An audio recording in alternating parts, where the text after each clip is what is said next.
Is freedom of expression bad? Are people being too creative or too horrific? Today I would like to talk about dress codes, and not just what dress codes are, but what are its pros and cons. Dress codes, as stated in the online Cambridge Dictionary, are the approved ways of dressing for a particular place or situation. It serves as the standard in a given social environment, for example, school, workplace, or even in a public setting. Now, how does this thing affect or influence our community? Well, let me tell you first about how it helps us.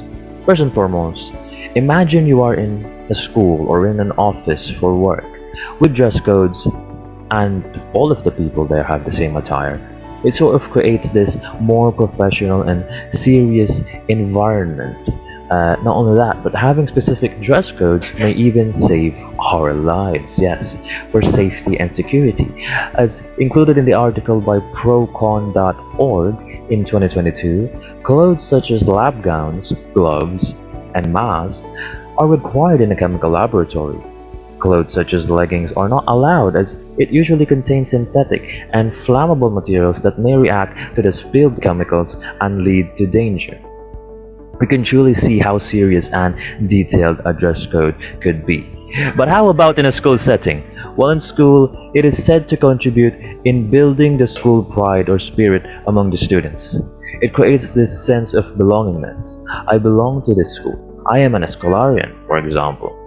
Lastly, having the school uniforms are psychologically helpful in terms of improving punctuality in going to school. As you have a specific attire to wear, it is easier and faster rather than searching for different clothes to wear for school. Now, those are beautiful things about dress codes, but what are its cons?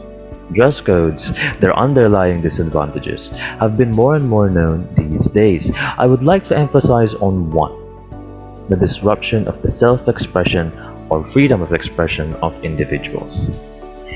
One thing that has caught the attention of our group is this thing called cross-dressing. It refers to when a male wears the clothing of a female or vice versa. By these dress codes that have been created by society, people that want to explore their true world through fashion and explore to gain confidence and happiness without stepping on other people, they tend to be discriminated and get disrespected, which is really heartbreaking. But moving towards a lighter disadvantage, we have dress codes as difficult to achieve.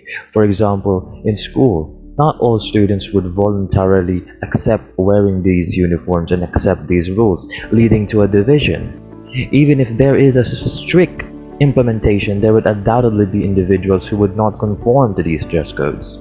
Diving deeper, it can also affect the self-esteem of students from their body image and how the uniform fits them, and sometimes it is hard to avoid to see others and compare yourself, but that is a bit more personal and psychological. I would like to add as well that uniforms are not for all and can create stereotyping on the basis of sex. Such students may object to wearing skirts. Not all female students would want skirts. Sometimes they are more comfortable wearing pants or pants under the skirt, but it is not permitted. With that, I have showed you the pros and cons of dress codes. Now it's time for you to decode: are dress codes more positive or negative? Let us know in the comments below.